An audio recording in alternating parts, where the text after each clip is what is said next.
Mylady was moored in Port Owen Marina on the west coast of South Africa since January 2016. Since the marina is quite a distance upriver with tidal shallows, and once out at sea, being directly on the Atlantic Ocean, we never moved Mylady during this time. Instead, we travelled by car through South Africa. The wild card to visit the national parks was a winner on cutting costs. Yet, exploring South Africa was exciting and interesting. Skipper went off to earn us some freedom chips again on motor vessel Texas, and again he had the West Africa USA run. His daily confrontation with pirates and corrupt African officials were enough to make him decide not to repeat this job. Ilko returned the beginning of June 2018. Mylady was already on the hard. With a quick here and there, we did what we should and could for Mylady, and then got out of Port Owen between the quick succeeding winter storms. Port Owen was a great place to rest. The trip north to Namibia took 4 days. Once out of the path of the southern lows, we had no wind, which slowly but surely increased to soft winds. Birds we could not identify crossed our path. Sailing through the diamond mining field in the Oranje Mund area was interesting and tense because it naturally happened at night. We only later realized that the cities of lights were actually moving so slow they were not a true concern. There must have been at least 10 dredgers. By the time we arrived in Lüderitz, the wind had picked up to a sporty 30 knots gusting 40. And we tacked into the harbour just before daybreak. Lüderitz port control came on the VHF. "Sailing vessel, Mylady, what is your intention in my harbour?" We realized later that it was indeed a very busy harbour. We arrived the end of June and stayed till end October. It was a good harbour for us to spend time. Ilko had time to do a lot of good things for Mylady. The Namib desert sand creeped into every nook and corner. It is a windy place.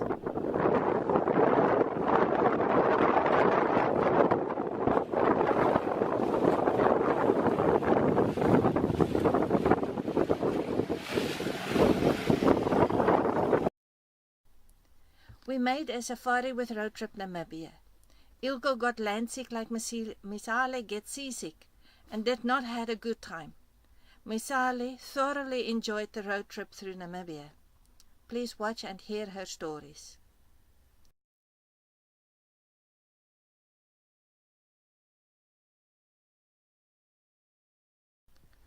All stocked up, Mylady left Lüderitz early November, heading northwest.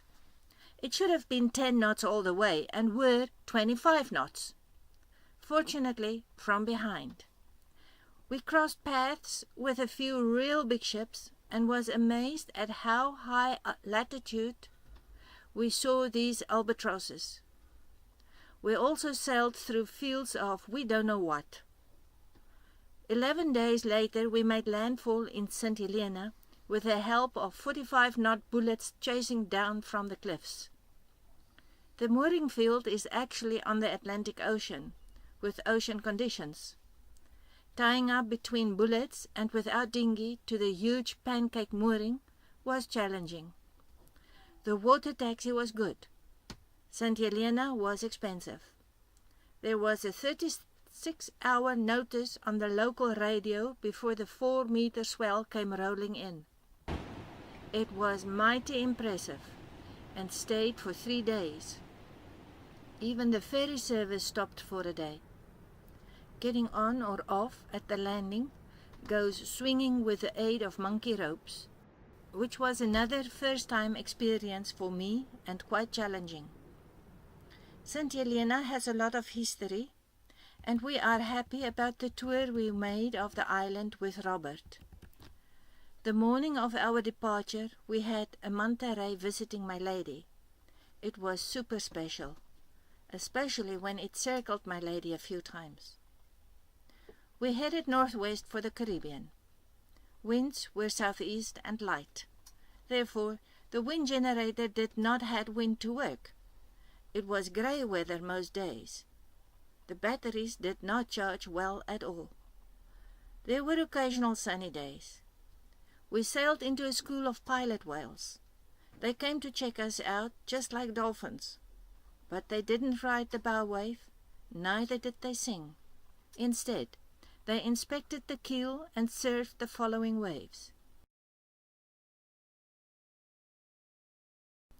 We had a very hefty and bad squall on the south side of the equator. Fortunately, it was daytime and we could see it coming and prepare. With light winds, we hopped over the equator. Soon after, we got a good current going west and northeast trade winds. Sea conditions changed to short and hefty. We got another squall, this time at night. It was bad. Once we rounded the corner to make a northerly run for Barbados, the seas changed again. Confused northerly and southerly swell created huge and steep mountains fighting for superiority. Winds were strong, 25-30 knots northeast. The first strings of fine seaweed appeared. It was on this lake that I saw the shark fins sailing above the waterline, 2-3 meters from our boat. After 14 years on the oceans, this was another first time for me. A few noddies did not follow instructions good and got mixed up in the wind generator and lost. Amazingly, the wind generator is still working.